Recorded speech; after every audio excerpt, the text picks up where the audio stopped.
اللہ تبارک و تعالی نے ہمیں یہ زندگی عطا فرمائی.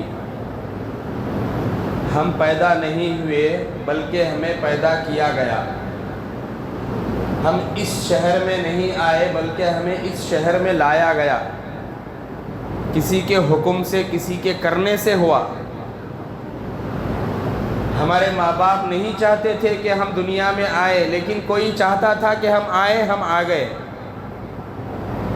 دنیا والے چاہتے تھے یا نہیں چاہتے تھے پتہ نہیں کہ ہم آئے، لیکن کوئی چاہتا تھا کہ ہم آئے تو ہم آ گئے.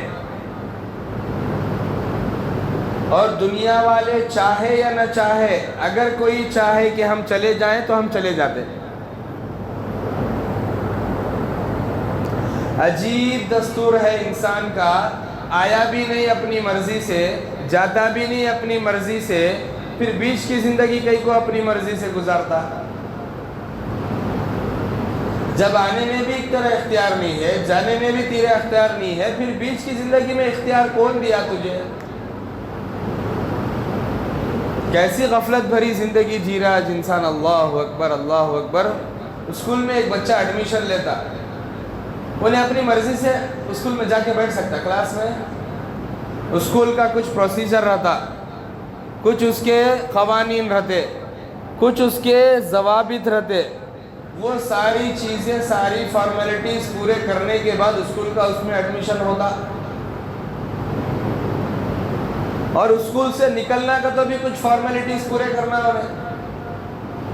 کئی کو چھوڑ کے پھر دوسری اسکول کو کہاں جاتے، کئی کو جاتے، سب سوالوں کے جوابات دینا، پھر جو ٹی سی رہتی وہ ٹی سی لینا، پھر جو مارکس کارڈ رہتا وہ لینا. یہ سارے پروسیجر جب تک وہ نہیں دیتے انہیں اسکول سے نکلے جیسا نہیں انہیں. تو آیا بھی نہیں اپنی مرضی سے، جاتا بھی نہیں اپنی مرضی سے. تو جو اسکول میں جو دنہ گزاریں گا درمیان کے، وہ اپنی مرضی سے گزار سکتا کیا؟ انہیں گزار سکتا؟ نہیں گزار سکتا، کیونکہ آنے میں جانے میں جس کا اختیار رہتا، رہنے میں بھی اسی کا اختیار چلتا. سو اب اس کی برعکس مثال، کوئی آدمی اپنی کمپنی کا خود مالک ہے، تو اسے کمپنی کو آنے کے واسطے کوئی فارمیلٹیز ہے کیا؟ کچھ اپلیکیشن بھر کے آنا انہیں کمپنی میں آتے ٹائم، مالک ہے انہیں خود. فارمیلٹیز کچھ ہے کیا اس کے آفس کے واسطے؟ اسے انہیں کبھی آفس سے جانا چاہے تو کسی سے پرمیشن لے کے جانا کیا؟ وجہ بتا کے جانا، ٹائم بتا کے جانا، چھٹی لیا تو پوچھ کے لینا. اب آنے میں بھی اس کا اختیار ہے، جانے میں بھی اس کا اختیار ہے، تو بیچ کی زندگی میں بھی اس کا اختیار ہے. تو یہ دو الگ پہلو ہیں زندگی کے. جہاں ہماری مسجد چلتی وہاں پوری چلتی، آنے میں، جانے میں، رہنے میں. جہاں ہماری مرضی نہیں چلتی وہاں آدھی ادھوری نہیں بلکہ پوری جگہ نہیں چلتی. تو دنیا کی مثال یہ دوسری مثال ہے کہ ہماری زندگی، ہماری مرضی کچھ نہیں چلتی. یہاں ہمیں آئے بھی نہیں اپنی مرضی سے، ہمیں جاتے بھی نہیں اپنی مرضی سے، اسی لیے زندگی گزارنا بھی نہیں اپنی مرضی سے. لیکن آج انسان یوں سمجھ رہا کہ میں اپنی مرضی سے آیا سمجھ رہا، اور میں اپنی مرضی سے چلے جاتا ہوں سمجھ رہا انسان، اسی لیے اپنی مرضی سے زندگی گزار رہا. دل کا ڈاکٹر دل کی بیماری سے مرتا، چاہتا کیا انہیں مرنا؟ چاہتا کیا مرنا؟ ایم بی بی ایس کا ڈاکٹر شوگر کی بیماری سے مرتا، چاہتا کیا انہیں مرنا؟ 30 سال 40 سال کا انجینئر بلڈنگ بناتے بناتے اوپر سے گر کو مرتا، چاہتا کیا انہیں؟ اسے سیفٹی ٹپس معلوم نہیں تھے کیا؟ انہیں سیفٹی کیپ نہیں پہنا تھا کیا؟ سیفٹی سوٹ نہیں پہنا تھا، رسی نہیں بھر لیا تھا، سب کرا تھا انہیں. لیکن جانا اس کی مرضی سے نہیں، بلکہ بلایا سو جو دنیا میں، لیتا سو بھی انہیں دنیا سے. سائنس کا اسٹوڈنٹ، سائنس کا ٹیچر، بایولوجی کا ٹیچر، انسان کے جسم کے، جانور کے جسم کے، پرندوں کے جسم کے، جھاڑوں کے جسم کی ہر چیز جانتا انہیں بایولوجی کا ٹیچر. لیکن ایک دن مرتا انہیں بیماری میں. کیسا مرا بھائی؟ بایولوجی کا ٹیچر نا دوسروں کو سکھاتا تھا نا، پیٹ میں یہ رہتا، اسے یہ کرے تو یہ کھائے تو یہ ہوتا، وہ کھائے تو ایسا مرا. کیونکہ دنیا میں کسی انسان کا اختیار نہیں چلتا، لیکن انسان دھوکے میں ہے آج کہ میں میری مرضی سے زندگی گزار لوں گا. یہ سب سے بڑا دھوکہ ہے. تو جب ہمیں آئے نہیں اپنی مرضی سے اور جاتے بھی نہیں اپنی مرضی سے، تو درمیان کی زندگی بھی اللہ کی مرضی پہ گزارنا. اور اللہ کی مرضیوں میں سب سے پہلی مرضی کیا ہے؟ اللہ کی مرضیوں میں سب سے پہلی مرضی وہ ہے نماز. نماز کے علاوہ اللہ کا سب سے پہلا مطالبہ ایک تو ایمان ہے، ایمان لانا ہے، وہ تو ہے، لیکن میں اعمال میں بول رہا ہوں. اعمال میں سب سے پہلی چیز جو اللہ جس کا مطالبہ کر رہے وہ کیا ہے؟ نماز. اللہ فرما رہے ایک جگہ، اے ایمان والو اپنے آپ کو اور اپنے گھر والوں کو جہنم کی آگ سے بچاؤ، اور میں تم سے روزی کی طلب نہیں کرتا بلکہ روزی تو میں تم نہ دیتا ہوں، بول رہے اللہ. تو اس سے کیا معلوم ہوا؟ اعمال میں سب سے اہم عمل، سب سے بڑا عمل اللہ کے نزدیک روزی کمانا جمانا نہیں ہے. آج ہمیں یہ غلط فہمی میں ہے نا، ہمیں کیا سمجھتے ہیں انسان میں یہ کہیں کو پیدا ہوا تو ہمیں کیا سمجھتے ہیں، یعنی ایک عام دنیا دار انسان کیا سمجھتا؟ کمانے جمانے اچھی لگژری لائف جینے، یہ بولتا نا انسان. لیکن اللہ ہمارے اس سوچ کو کاٹ دیا اس آیت سے کہ میں تمہارے سے روزی نہیں طلب کرتا، مجھے روزی نہیں ہونا تمہارے سے، تمہیں اچھا کمانا جمانا نہیں ہونا مجھے، بلکہ میں دے دوں تم نہ، تمہیں مجھے کیا بھی دینے کی ضرورت نہیں، کما کو جمع کو میں تم نہ دے دوں، بول رہے. پھر جب ہماری زندگی کا سب سے بڑا مقصد ہی اللہ کاٹ دیے کہ یہ نہیں ہے تمہارا مقصد ہمارے حساب سے، ٹھیک ہے، ہمارے حساب سے زندگی کا بڑا مقصد کیا سمجھتے ہیں ہمیں؟ کمانا جمانا لگژری لائف جینا، سیٹل ہو جانا. تو اللہ تبارک و تعالیٰ اپنے اس حکم سے کہ اے ایمان والو اپنے آپ کو اپنے جہنم کے، اپنے گھر والوں کو جہنم کی آگ سے بچاؤ، روزی کا مطالبہ میں تمہارے سے نہیں کرتا بلکہ میں تم نہ دے دوں. یہ آیت میں خلاصہ کر دیے کہ تمہارے گھر کی فکر کرنا، تمہارے کاروبار کی فکر کرنا یہ میں کر دوں، تمہیں کہیں کو ٹینشن لے رہے گا. تو اللہ ہماری سوچ کو کاٹ ڈالے، ہماری سوچ کو توڑے، آج ختم کر دیے. پھر چاہ رہے کیا اللہ جو ہم نہ یہاں پیدا کریں؟ جب کمانا ہمارا مقصد نہیں، جمانا ہمارا مقصد نہیں، شٹل ہونا مزے میں رہنا ہمارا مقصد نہیں، تو پھر چاہ رہے کیا اللہ؟ یا ایھا الذین آمنو، اللہ تعالیٰ کیا فرما رہے؟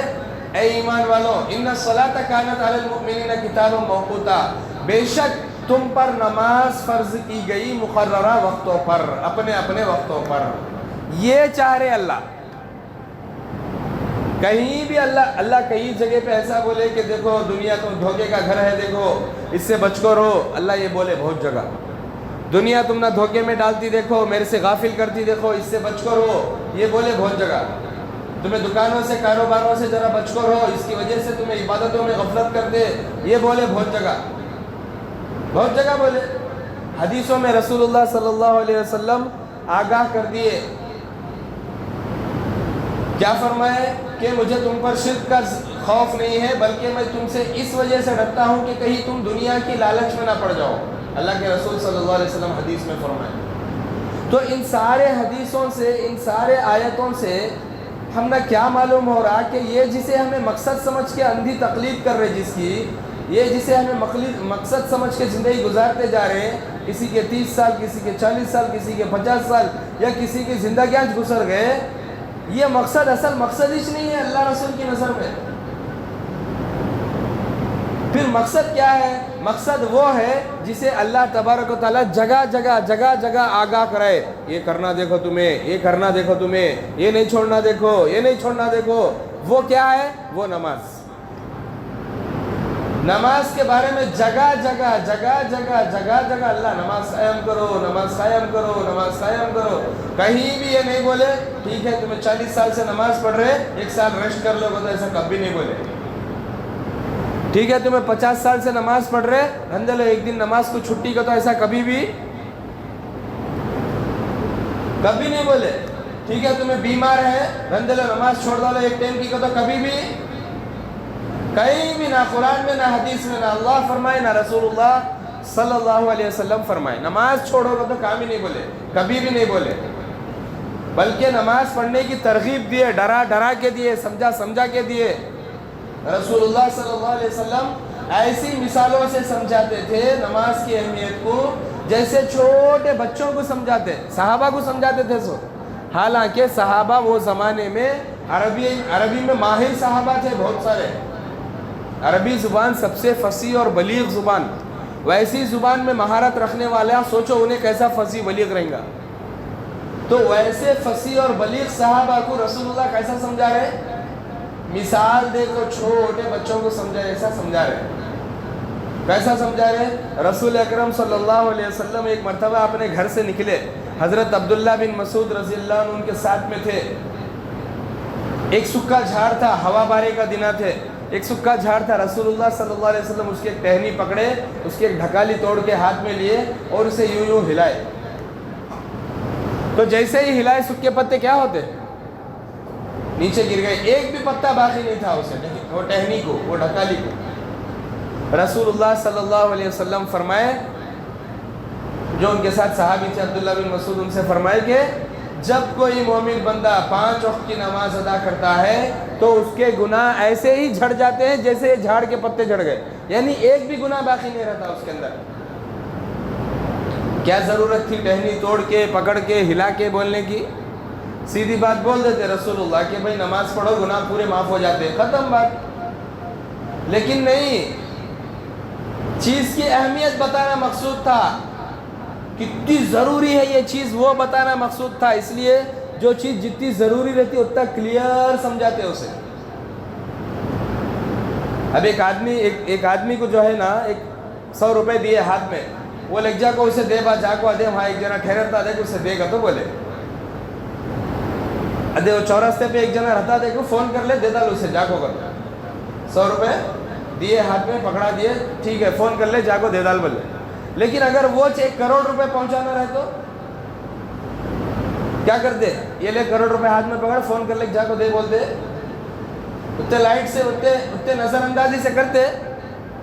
اچھی طرح سمجھا، پہلے وہ آدمی بھروسے کا ہے کہ نہیں وہ دیکھتے. پہلے دینے کے بعد اسے دے، یہ پیٹی گھٹے دیکھ، اس کا لاک ایسا کھولنا دیکھ، اس میں پورے 1 کروڑ روپے ہے. کہاں بھی رستے میں بیچ میں سے چلنا کو، سائڈ سے چل لے جا. کہاں تو کون تو بھی ذرا شک کے آدمی دکھے تو ذرا ان سے بچ کو جا، ڈاکواں کی کواں دکھے تو بچ کو جا. ہر چیز سمجھاتے اسے. کہیں کو بچہ اسے معلوم نہیں ڈاکٹر سے ڈاکوؤں سے بچنا نہیں معلوم اسے. ارے نہیں معلوم کیا بھائی، ایک بڑے آدمی کو ڈاکوؤں سے پیسے بچانا اتنا نہیں معلوم رہتا، لیکن پھر بھی اسے ہر چیز ڈیٹیل میں بچے کو سمجھا ایسا سمجھاتے.